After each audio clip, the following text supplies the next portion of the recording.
오늘 우리에게 주시는 생명의 말씀은 시편 73편 1절에서 14절 말씀입니다. 가정에 계신 분들도 옆에 가족들이 함께 하신다면 축복하고 인사하도록 하겠습니다. 혼자 계신 분은 본인을, 자신을 축복할 수 있었으면 좋겠습니다. 옆에 분과 한번 인사하시겠습니다. 주님의 이름으로 사랑하며 축복합니다. 다시 한번요, 이 시간 은혜 받읍시다.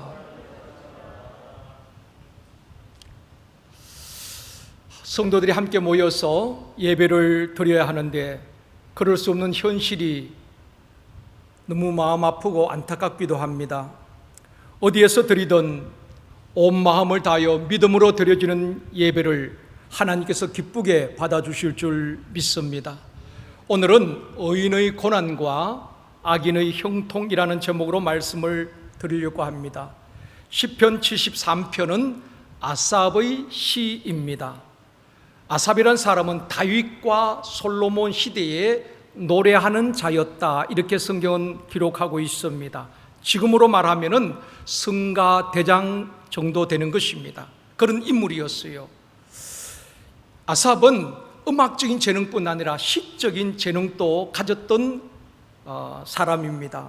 시편에 150편까지 있는데 그 가운데 아삽이 쓴 시가 12편입니다. 시편 50편, 또 시편 73편에서 83편까지 이렇게 12편을 아삽이 쓴 시인 것입니다. 아버지가 운동선수이면은 아들도 운동선수들이 많습니다. 또 아버지가 정치를 하면은 자녀들도 정치하는 자녀들이 많고요. 아버지가 사업가면은 그 자녀들도 사업을 하는 경우가 많이 있습니다. 부모의 영향을 받는다는 것이지요. 느헤미야 7장 44절에 말씀합니다. 같이 읽습니다. 노래하는 자들은 아삽 자손이 148명이요. 그러니까 아삽의 자손들 가운데에 노래하는 자들이 많았다는 것입니다. 아삽의 가문은 노래하는, 하나님을 찬양하는 그런 사람들이 148명이라고 말씀을 하고 있습니다. 아삽이 살았던 세상이나 지금 우리가 사는 세상은 별 차이가 없습니다. 시대적인 본질은 비슷하다는 것입니다. 우리가 고민하고 갈등하는 것이나 아삽이 고민하고 갈등하는 것이 거의 비슷한 것입니다. 우리가 신앙생활을 하다 보면 이해가 안 되는 부분들이 있습니다. 하나님께서 왜 이렇게 하실까 질문하고 싶은 것들이 있지요. 그 가운데에 의인의 고난과 악인의 형통에 관한 일입니다. 의인들은 고난을 당하는데 악인들은 오히려 형통한 것을 보면서 때로는 하나님 앞에 질문하고 싶을 때가 있습니다. 하나님 왜 그렇게 하십니까?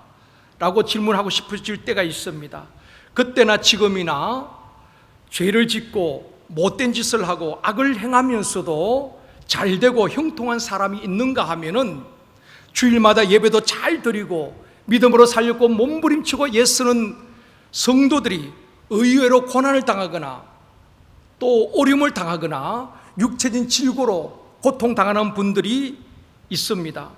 하나님이 왜 그러실까 의문이 생길 때도 있지요. 아삽은 이 문제를 가지고 하나님 앞에 질문하는 내용이 오늘 본문 시편 73편인 것입니다. 첫 번째로 악인의 형통과 의인의 고난입니다. 우리는 이런 생각을 할 때가 있습니다. 악한 사람들, 하나님을 믿지도 아니하고 믿는 사람을 핍박하고 조롱하는 사람들, 또 악을 행하고 주변 사람들을 힘들게 하는 사람들, 나쁜 짓만 하고 죄를 짓는 사람들은 하나님께서 심판하시고 또 망하게 하신다든지, 반대로 믿음으로 사는 의인들은 하나님께서 잘되게 하시고 마음껏 축복하시면 얼마나 좋을까 하는 생각을 할 때가 있습니다. 그런데 세상은 어떠합니까? 오늘 본문 3절에 말씀합니다. 같이 읽습니다. 이는 내가 악인의 형통함을 보고 오만한 자를 질투하였음이로다. 이 아삽이 볼 때에 악인들이 오히려 잘되고 형통한 것입니다. 오만한 자도 악인을 말하는 것입니다. 이 아삽의 마음에 시기와 질투가 일어날 정도로 악인들이 잘되고 형통하였다는 것입니다. 4절에도 말씀합니다. 같이 읽습니다. 그들은 죽을 때에도 고통이었고 그 힘이 강건하며, 그들은 악인들을 이야기하고 있습니다. 죽을 때까지 고통도 없고 몸도 건강하고 힘이 있다는 것입니다. 5절에도 말씀하지요. 사람들이 당하는 고난이 그들에게는 없고 사람들이 당하는 재앙도 그들에게는 없나니. 보통 사람들이 당하는 고난도 재앙도 악인들은 당하지 않는다는 것입니다. 또 계속해서 보면은 악인들은 돈도 잘 벌고 소득도 많아지고 교만이 하늘에 찔듯이 높아집니다. 12절에도 말씀합니다. 볼지어다 이들은 악인들이라도 항상 평안하고 재물은 더욱 불어나도다. 악을 행하면서도 마음이 늘 평안한 것입니다. 재물은 더욱 불어난다는 것입니다. 그런데 믿음으로 살려고 예수는 아삽 자신은 어떠합니까? 14절에 말씀합니다. 같이 읽습니다. 나는 종일 재난을 당하며 아침마다 징벌을 받았도다. 악인들은 죄를 짓고 악한 일을 하면서도 평안하고 하는 일마다 잘 되고 건강한데, 나는 종일 재난을 당하고 아침마다 징벌을 받는도다. 아삽은 이해가 안 되는 것입니다. 악인들은 심판을 받고 망해야 되잖아요. 그런데 오히려 의인들이 고난을 당하고 힘든 삶을 살아가는데 악인들은 형통한처럼 보인다는 것입니다. 우리 성도들도 보면은 주일마다 예배를 잘 드리시고 예수님을 잘 믿어보려고 몸부림치시고 기도 생활도 잘하시고 어려운 살림 가운데서도 쪼개어 헌금을 드리고 몸과 시간을 들여서 헌신하고 봉사하는데 의외로 생활이 어렵습니다. 사는 것이 힘들고 질병으로 고통당하는 분들을 보면은 때로는 속상할 때가 있어요. 하나님께서 저런 분들 왜 좀 축복해 주시지 아니할까 하는 생각이 들 때가 있습니다. 이것이 아삽의 갈등이요, 저와 여러분의 갈등 아니겠습니까? 악인이 잘되고 형통한데 성도들은 고난당하고 왜 어려움을 겪을까? 이것이 아삽의 질문이기도 하고 우리의 질문이기도 한 것입니다. 욥의 고난을 보십시오. 욥의 고난을 우리가 어떻게 이해하고 어떻게 설명할 수 있겠습니까? 우리는 결론을 알기 때문에 쉽게 생각을 합니다. 욥이 어떤 사람입니까? 욥기 1장 1절에 말씀합니다. 같이 읽습니다. 우스 땅에 욥이라 불리는 사람이 있었는데 그 사람은 온전하고 정직하여 하나님을 경외하며 악에서 떠난 자더라. 욥은 온전한 사람이요, 정직한 사람이요, 하나님을 경외하였고 악에서 떠난 사람이라고 말하고 있습니다. 혹 자녀들이 죄를 지었을까봐 아침마다 자녀들과 함께 모여 하나님 앞에 제사를 드릴 정도로 경건한 자였습니다. 이런 사람이 복을 받아야 되잖아요. 이런 분들이 잘 되어야 되잖아요. 그런데 욥의 가정에 폭풍과 몰아치지요. 물론 사단의 참소로 말미암아 하나님의 허락하여서 욥의 시험을 받게 되는데 하루아침에 모든 재물이 물거품처럼 사라집니다. 아들 7, 딸 3명이 한 집에 모여서 식사를 하다가 큰 태풍이 불어서 집이 무너져서 10명이 다 몰사합니다. 여기서 그치지 않지요. 욥 자신의 머리끝에서 발끝까지 온몸이 악창으로 만신창이 되었습니다. 여러분 이해가 됩니까? 그렇게 정직하고 하나님을 경외하고 악에서 떠난 자들이 잘 되어야 되잖아요. 그런데 이렇게 가정이 완전히 무너지게 되는 것입니다. 인간의 고통 문제를 성경적 관점에서 탁월하게 쓴 책이 있는데 옥스퍼드 대학 교수였던 C.S. 루이스라는 분이 쓴 고통의 문제라는 책입니다. 저는 오래전에 이 책을 읽었는데 읽으면서도 이해가 잘 되지 않았습니다. 마지막 결론이 고통의 문제는 인간이 다 이해할 수 없고 설명될 수 없다, 그렇게 결론을 내립니다. 왜 우리가 고통을 당하는지 좀 속 시원하게 답을 주면 얼마나 좋겠습니까? 이 루이스는 결론 부분에 가서 우리가 당하는 고통, 의인들이 당하는 고통을 우리가 다 이해할 수 없고 또 인간의 언어로 설명될 수 없다라고 결론을 내렸습니다. 아삽도 2절에서 이렇게 고백합니다. 나는 거의 넘어질 뻔하였고 나의 걸음이 미끄러질 뻔하였으니. 이 말은 자기는 고난을 당하고 있는데 악을 행하는 그 악인들은 잘 되고 있거든요. 그 모습을 보면서 넘어질 뻔했다, 실족할 뻔했다, 시험 들 뻔했다, 미끄러질 뻔했다라고 고백을 하고 있습니다. 성경에 보면은 신앙생활 잘 하다가 시험 들고 넘어지고 실족하는 사람들도 많이 나오지요. 유명한 전도자 빌리 그레함 목사님이 한참 사역하실 때에 그와 함께 사역을 했던 단짝 친구가 있었는데 템벌턴이라는 사람입니다. 빌리 그레함 목사와 함께 설교를 교대를 할 만큼 이 템벌턴은 설교도 뛰어난 사람입니다. 당시에 템벌턴이 빌리 그레함보다도 더 유능하다고 평가할 만큼 뛰어난 사람이 바로 템벌턴이라는 사람입니다. 수많은 사람들에게 복음을 전했던 이 템벌턴이 사진 한 장 때문에 실족하고 무너지게 되는 것입니다. 그 사진은 북아프리카의 한 여인이 굶어 죽은 아이를 무릎 위에 앉혀놓고 하늘을 향하여서 원망하는 눈빛으로 바라보는 사진입니다. 자기 아들이 굶어 죽었어요. 그 아이를 무릎 위에 앉혀놓고 하늘을 향하여서 원망하는 그 눈빛으로 바라보는 그 한 장의 사진, 누가 찍은지도 모르는 그 한 장의 사진을 보고 템벌턴은 천지를 지으신 하나님이 계신다면 이럴 수가 있을까? 굶어 죽어가는 아이가 있는 세상을 만드신 하나님을 원망하게 되는 것입니다. 자기가 이해가 안 되니까. 그러면서 예수를 놓아버립니다. 결국 전도자의 삶을 포기하고 믿음의 자리에서 떠나게 됩니다. 제가 찾아보니까 지금 또 캐나다에서 살고 계시는데 아직까지도 돌아오지 않고 있다는 것입니다. 한때 복음에 사로잡혀서 수많은 사람에게 복음을 전했던 사람도 한순간 사진 한 장 때문에 실족하고 넘어지는 경우도 있다는 것입니다. 지금 아삽이 그렇게 말하잖아요. 자기는 이렇게 고난당하는데 악인들이 잘 되는 것을 보면서 정말 하나님께서 의로운 재판장일까? 이해가 안 되는 것입니다. 그래서 내가 실족할 뻔하였고 미끄러질 뻔하였다라고 고백을 하고 있습니다. 그런데 이런 아삽이 갈등 속에서 답을 찾아가는 것이 오늘 본문의 내용입니다. 결론 부분에 가서 기막힌 답을 얻게 되는 것입니다. 두 번째로 형통이 무엇인가 하는 것입니다. 형통이 무엇인지에 대한 답을 찾지 못하면은 형통이 무엇인지에 대한 바른 정립이 되지 아니하면은 이 고난의 문제를 해결할 수가 없습니다. 창세기 39장 2절 3절 우리 이번 주간 암송 말씀입니다. 같이 읽겠습니다.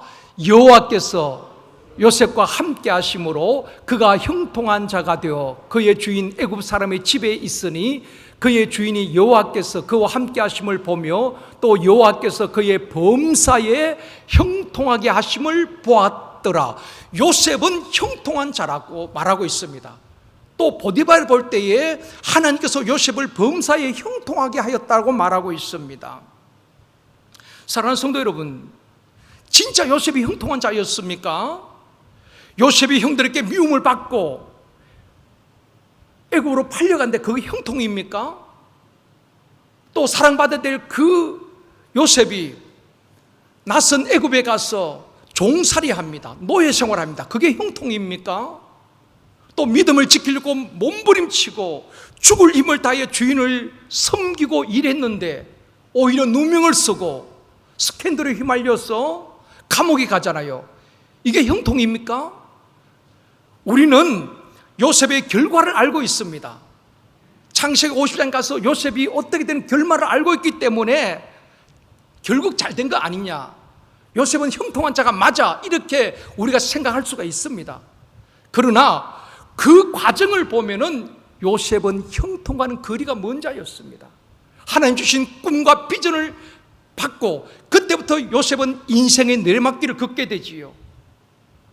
어려움을 겪게 되는 것입니다. 전혀 형통이 아닙니다. 그때부터 고난을 당하고 핍박을 받고 누명을 쓰게 되지요.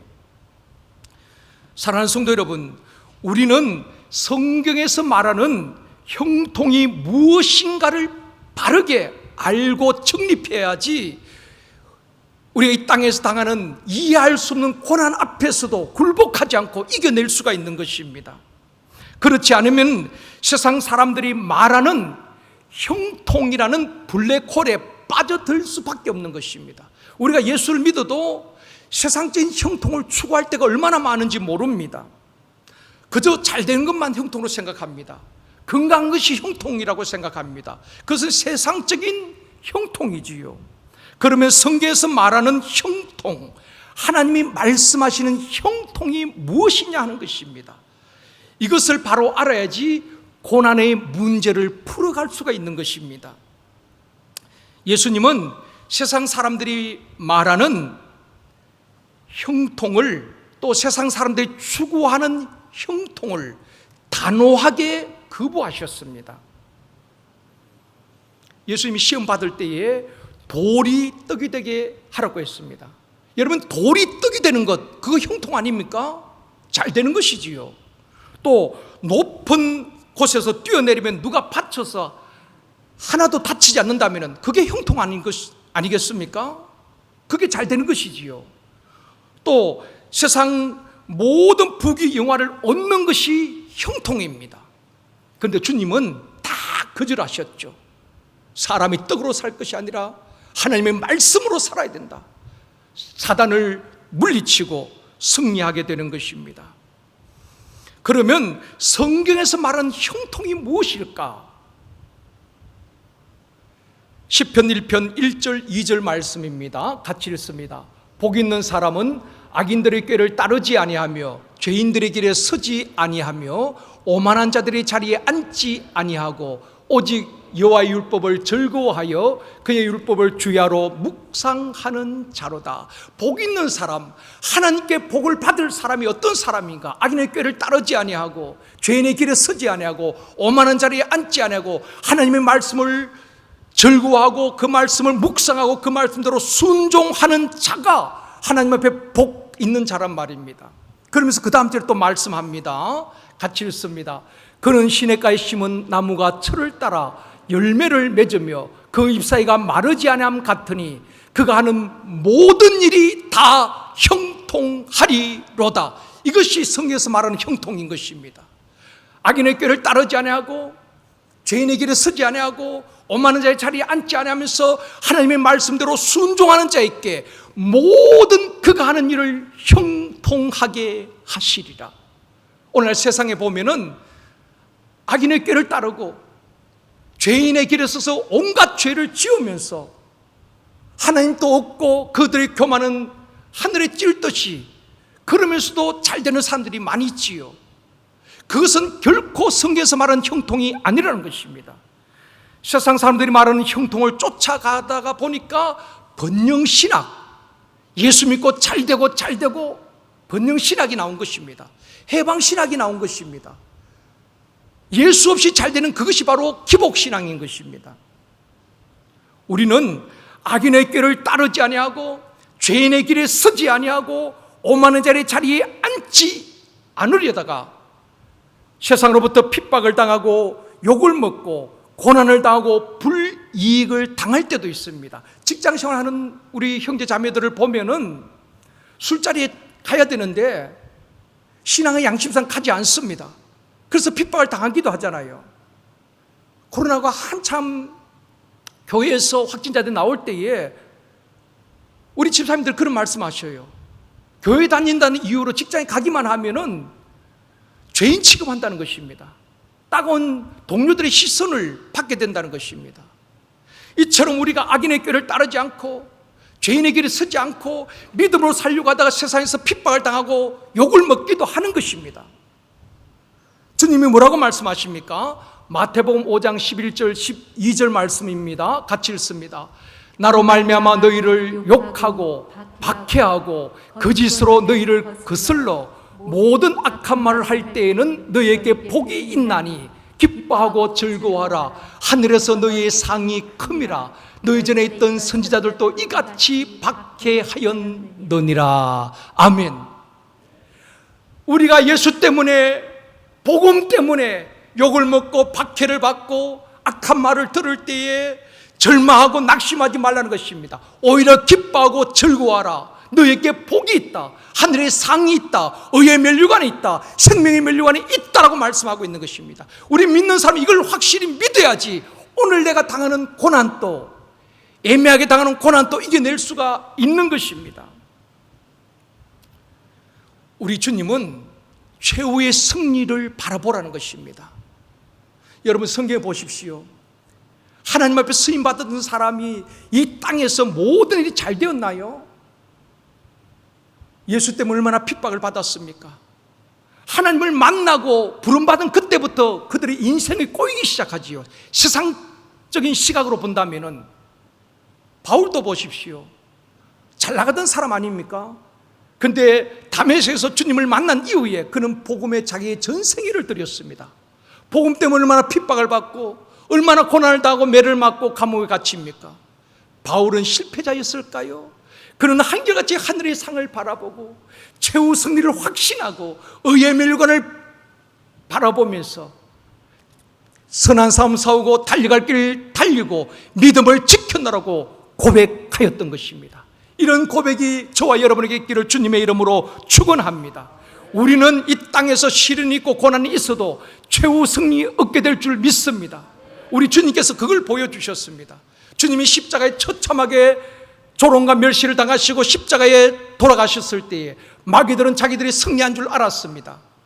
그러나 예수님은 사망 권세 이기시고 3일 만에 다시 살아나심으로 부활의 첫 열매가 되시고 최후 승리자가 되신 줄 믿습니다. 예수님의 승리가 우리의 승리인 줄 믿습니다. 코로나로 우리가 어려움을 겪을지라도 우리는 반드시 승리하게 될 줄 믿습니다. 이 확신이 있을 때에 오늘의 아픔도 고난도 이겨낼 수 있고 또 모든 일이 잘 될 때도 교만할 이유가 없는 것입니다. 오직 하나님이 도우셨습니다. 하나님께 영광 올려드립니다. 우리는 잘 되든지 잘 안 되든지 몸이 건강하든지 몸이 병들었든지 어떤 상황에서도 하나님의 뜻을 믿는다면 우리는 그 뜻 앞에 순종하면서 세상의 논리에 휘둘리지 아니하고 승리의 삶을 살아갈 수 있다는 것입니다. 복 있는 사람, 하나님이 복 주시는 사람은 결국 이 모든 하는 일에 형통하리라고 말씀을 하고 있는 것입니다. 최후 승리 얻게 된다는 것입니다.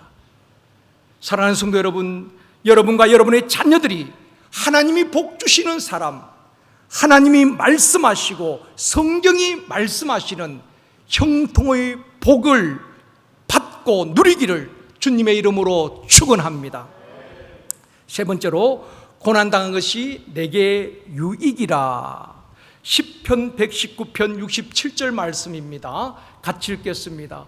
고난당하기 전에는 내가 그릇 행하였더니 이제는 주의 말씀을 지키나이다. 모든 사람은 고난을 피하고 싶어 하지요. 고난을 즐기는 사람이 누가 있겠습니까? 내가 인생을 사는 날 동안에 고난은 피하기를 원하는 것이 모든 사람의 바람인 것입니다. 그런데 시편 기자는 고난 당하기 전에는 내가 그릇 행하였더니 이제는 주의 말씀을 지키나이다. 고난 당하기 전에는 악인의 꾀를 쫓아가고 죄인의 길에 서고 교만하지만 교만한 줄도 몰랐고 그렇게 살았는데 고난을 통하여서 지금까지 그릇 행하던 것을 깨닫게 되어지고 이제는 주의 말씀을 지키나이다. 이게 복인 것입니다. 여러분, 예수 없이 살다가 이 땅의 부귀영화만 추구하다가 영원한 불못에 던져진다면 그것은 실패자지요. 그러나 우리가 이 땅에서 때로는 고난을 당하고 복음 때문에 오림을 당할 수도 있지만은 그러나 믿음을 지키고 하나님 앞에 구원받는 이것이 진짜 복이 아니겠습니까? 그것이 안 되는 것 같지만은 최후 승리 얻는 형통의 길인 줄 믿습니다. 71절에도 말씀합니다. 같이 읽습니다. 고난당한 것이 내게 유익이라. 이로 말미암아 내가 주의 율례들을 배우게 되었나이다. 시편 기자는 그렇게 고백합니다. 고난 당한 것이 내게 유익이라. 고난 당할 때는 힘들고 피하고 싶었지만은 지나고 보니까 그것이 내 영혼을 살렸고 유익이었다고 고백을 하고 있는 것입니다. 정신의학 전문의인 김혜남 박사가 있습니다.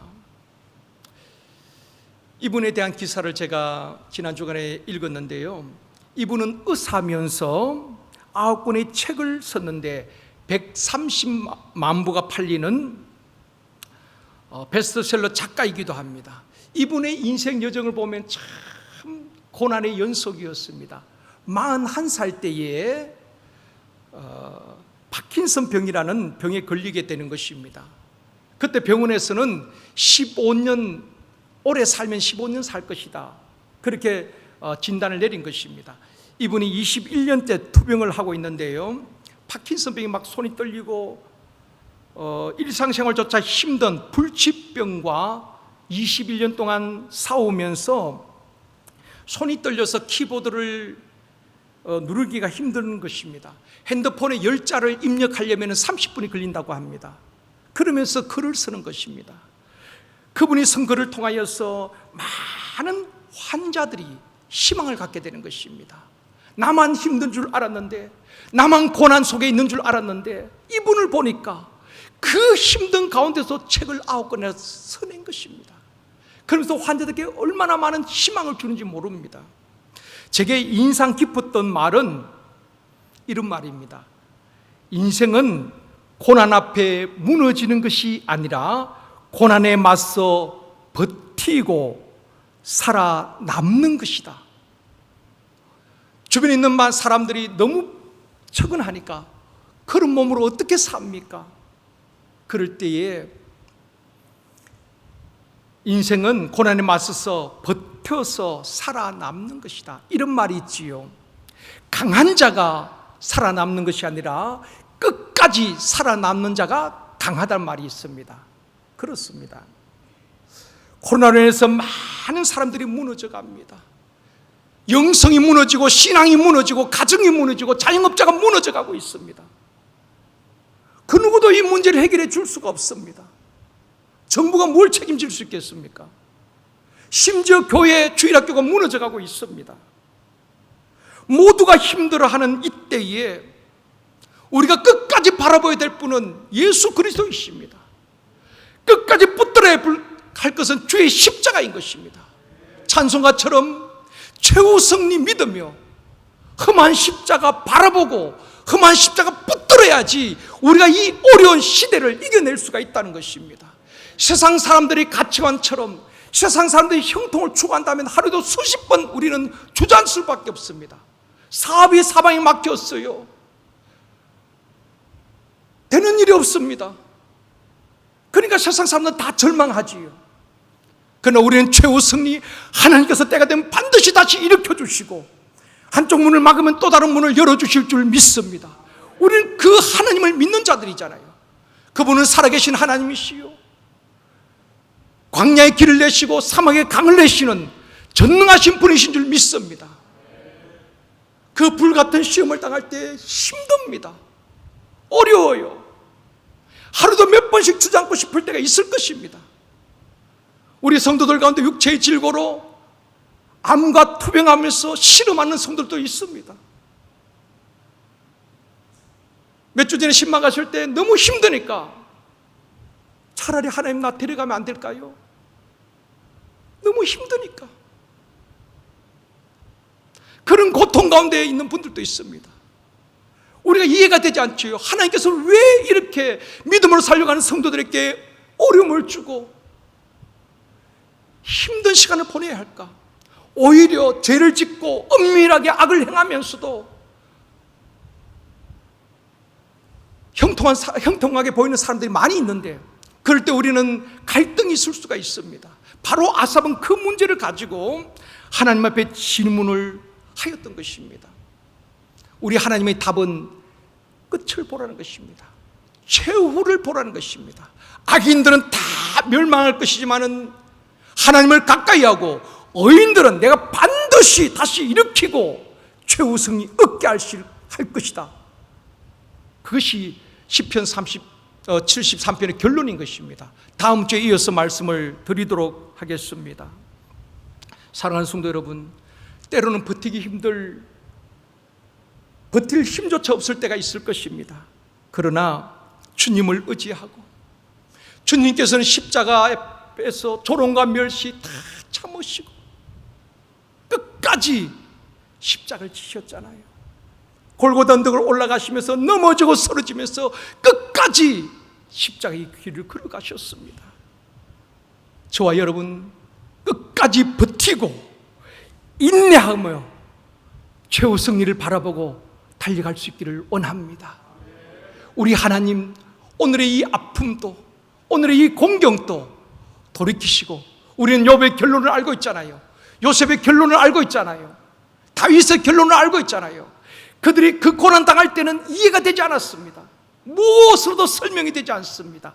그들이 한 것은 끝까지 선하신 하나님, 공평하신 하나님, 의로우신 재판에 대신 그 하나님 끝까지 믿었다는 것입니다. 하나님은 결국 역전시켜 주시고 최후 승리 얻게 하여 주신 줄 믿습니다. 사랑하는 성도 여러분, 이해할 수 없는 고난, 마음껏 예배드릴 수조차 없는 이 상황, 설명되지 않는 고난 앞에서 끝까지 하나님을 신뢰하고 최후 승리 얻기까지 십자가 바라보고 인내하며 마침내 하나님께서 주시는 형통의 복을 누리는 우리와 우리 자손들이 되어지기를 주님의 이름으로 축원합니다.